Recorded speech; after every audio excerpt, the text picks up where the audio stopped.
Hello everyone, welcome you all on UNext Officer. In this video we will discuss how to clear pre UPPCS RO ARO. RO ARO का paper 5 दिसंबर को है। इसके regarding हम बात करेंगे, इसके exam pattern को और कौन कौन सी बुक हमको रेफ़र करनी चाहिए, कौन कौन सा सेक्शंस के लिए हम कौन कौन सा पर्टिकुलर टॉपिक वेबसाइट और क्या क्या करना चाहिए, सब कुछ हम डिस्कस करेंगे इस वीडियो में। सबसे पहले हम डिस्कस करेंगे एग्ज़ाम पैटर्न को। तो मैं एग्ज़ाम पैटर्न की बात करूँ तो जनरल स्टडीज़ का पेपर 140 एंड जनरल स्टडी जो हिंदी आएगा उसका नंबर ऑफ क्वेश्चंस रहेंगे 60। तो 1 मार्क का ईच क्वेश्चन होगा। 140 जो MCQs आएंगे जनरल स्टडीज़ के आएंगे, ये पेपर 1 होगा। एंड पेपर 2 सेम, हिंदी के लिए भी 60 क्वेश्चंस आएंगे। तो जो टोटल क्वेश्चन होंगे 200 होंगे, 140 GS के एंड 60 जनरल स्टडीज़ के लिए। पहला शिफ्ट में पेपर 1 होगा जनरल स्टडीज़ के, सेकंड शिफ्ट में पेपर 2 होगा हिंदी के लिए। तो हम पहले बात करेंगे GS की, क्योंकि 140 नंबर का GS आने वाला है RO में। तो देखते हैं कि पहले पेपर में क्या क्या जो इम्पोर्टेंट टॉपिक जो नोटिफिकेशंस में सिलेबस में दिया हुआ है। General science, history of India, Indian national movement, Indian polity, Indian agriculture, population, world geography, current affairs, general tendency and special knowledge for UP. तो ये 10 टॉपिक्स हैं जो इन जनरल हर एग्ज़ाम में पूछे जाते हैं। तो पहले ही मैं जो बात करूँ जनरल साइंस के लिए, तो जनरल साइंस के डायरेक्ट क्वेश्चंस आप लूसेंट से रेफ़र कर सकते हैं। लूसेंट में अच्छे से सारा biology and chemistry and physics अच्छे से दिया हुआ है। आई डोंट थिंक सो उससे ऊपर कुछ आता है किसी भी एग्ज़ाम के लिए। तो लूसेंट आप रेफ़र कर सकते हैं जनरल साइंस के लिए। हिस्ट्री ऑफ इंडिया, अब हिस्ट्री ऑफ इंडिया के लिए पढ़ने के लिए 2 तरीके हैं। पहला, आप एक बिल्कुल फैक्चुअल बेसिस पे जाएं, लेकिन मैं कहूँगा कि हिस्ट्री एक ऐसा सब्जेक्ट है जो आपको पढ़ना ही पड़ता है हर एग्ज़ाम के लिए। तो NCERT से स्टार्ट कीजिए, और अगर आप NCERT नहीं पढ़ना चाहते हैं, सीधे आप स्पेक्ट्रम उठाइए, स्पेक्ट्रम आप पढ़ लीजिए। उसके बाद जो लास्ट में जो उसमें टेबल दी होती हैं, आप उसको बिल्कुल 4 से 5 बार रिवीजन ज़रूर ले लें। सबसे इम्पॉर्टेंट है मॉडर्न हिस्ट्री, क्योंकि सेक्शंस बहुत आता है मॉडर्न हिस्ट्री का। इंडियन नेशनल मूवमेंट, तो इंडियन नेशनल मूवमेंट के लिए मैं कहूँगा आप स्पेक्ट्रम को ऐसे डिवाइड कीजिए कि आप 1905 से 1999 एक सेक्शन ऐसे पढ़ें। 1999 से आप 1927 से एक पढ़े, 1927 से जो हुआ है 1932 तक ये अलग फॉर्म में पढ़े, एंड 1932 से 1947 ये आप 4 सेक्शन में डिवाइड कर लीजिए। और आप 4 सेक्शन में नहीं करना चाहते हैं तो पहला सेक्शन ये कर लीजिए, दूसरा सेक्शन ये कर लीजिए, उसके बाद 1927 से 47 कर लीजिए। ये सेक्शन इसलिए इंपॉर्टेंट मैंने दिया है क्योंकि जनरली क्वेश्चंस जो क्रोनोलॉजिकल ऑर्डर में आते हैं इसमें से हमेशा पूछ लेते हैं कि साइमन अमेंडमेंट कब हुआ, साइमन कमीशन का। तो काफ़ी इंपॉर्टेंट हो जाता है 1927 से 1932 के इवेंट्स। इसलिए मैंने आपको एक कैटेगराइज किया है कि क्वेश्चन को अलग से 1927 1932 का आप एक टेबल चार्ट बनाइए और उसके इवेंट को अलग लिखिए, क्योंकि बहुत बार क्वेश्चंस आते हैं राउंड टेबल से पूछ लेते हैं क्वेश्चंस।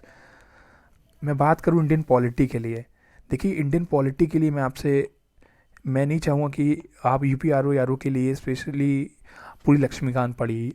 पॉलिटी के क्वेश्चन जनरली आपने अगर इस बार भी UPPCS देखा हो, कोई सा एग्ज़ाम देखा हो UP एग्ज़ाम में, और अपार्ट फ्रॉम UPSC आपको UPSC के अलावा कोई एग्ज़ाम में लक्ष्मीकांत की नीड नहीं पड़ेगी। आप रिफ़र कर सकते हैं कुछ टॉपिक, जैसे इमरजेंसी प्रोविज़न है आप उसमें से पढ़ सकते हैं, आप फंडामेंटल राइट पढ़ सकते हैं। लेकिन सबसे इम्पॉर्टेंट है जो आपको क्या क्या पढ़ना है। मैं आपको इंडियन पॉलिटी की बात करूँ तो DPSP को आपको सारे आर्टिकल एक बार आप चार्ट बना लीजिए, वो आपको पढ़ना पड़ेगा।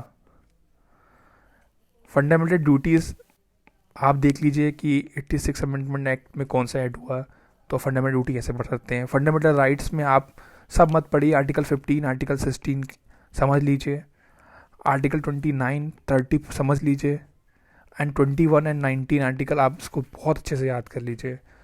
तो आपको ऐसे याद करना है, जैसे प्रेसिडेंट है तो आप प्रेसिडेंट उसको रेफ़र कर सकते हैं, लेकिन इंपॉर्टेंट आप चार्ट बनाइए पॉलिटी के लिए, सारे शेड्यूल्स सारे पार्ट्स लिखिए, बहुत इंपॉर्टेंट है उसके लिए। तो पॉलिटी के लिए मैंने आपको बता दिया। इंडियन एग्रीकल्चर, एग्रीकल्चर के लिए मैं कहूँगा एनसीईआरटी की एक बुक आप रेफ़र कर जरूर कीजिए, और आप इसको अपने टेबल फॉर्म में याद करिए अगेन, जैसे कि रवि क्रॉप्स कौन सी होती हैं, रवि क्रॉप्स में क्या क्या फीचर्स हैं, ऐसे आप इसको कीजिएंगे तो आपको इंडियन पॉलिटी, वो आपका ज्योग्राफी इंपॉर्टेंट रहेगा। मैप से याद ज़रूर कीजिए, आप मैप रेफ़र ज़रूर कीजिए, कौन सा पासेस कहाँ जा रहा है, कौन सा पास, क्योंकि यूपी स्पेशल भी पूछ लेते हैं, और अगर मैं ज्योग्राफी की बात करूँ तो डायरेक्ट क्वेश्चंस मैप पे आते हैं, तो मैप को आपको बहुत अच्छे से देखना पड़ेगा।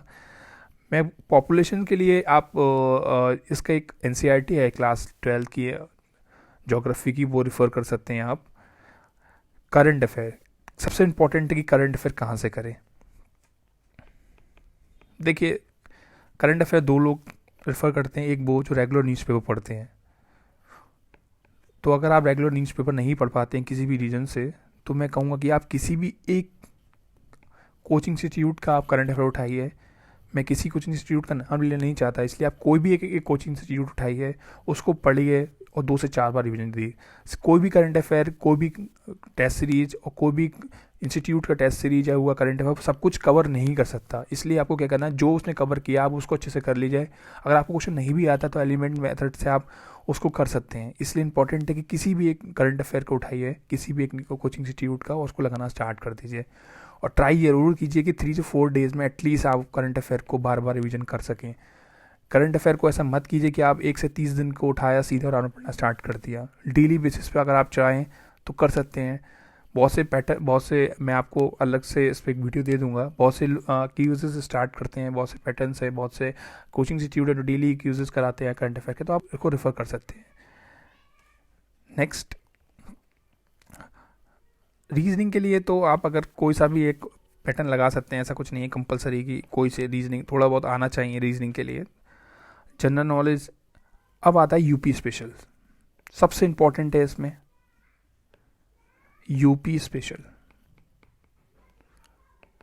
यूपी स्पेशल के लिए मैं एक बुक रिकमेंड करना चाहूँगा, मिग्रा हिल की आई हुई है,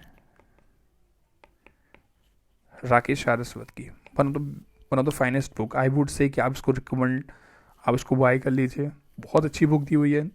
पहली बार इंग्लिश वर्जन में भी है और हिंदी वर्जन में तो है ही, सर दोनों वर्जन में, इंग्लिश हिंदी की, क्योंकि यूपी स्पेशल बहुत पूछे जाते हैं आर में, और आप बिना यूपी स्पेशल के एग्ज़ाम नहीं निकाल सकते, इसलिए आपको यूपी का एक मैप होना बहुत इंपॉर्टेंट है, और ये बुक होना सबसे इम्पॉर्टेंट है, क्योंकि हज़ारों चीज़ें, हज़ारों सोर्सेस हैं, आप उसको रिकमेंड मैं नहीं कहूँगा कि आप इसको पढ़ें। एक बुक पढ़िए, ये बहुत अच्छी बुक है। बहुत से लोग अलग यूपी स्पेशल बुक पढ़ते हैं, मेरे लिए जो अच्छा लगा मैंने आपको रिकमेंड कर दिया है।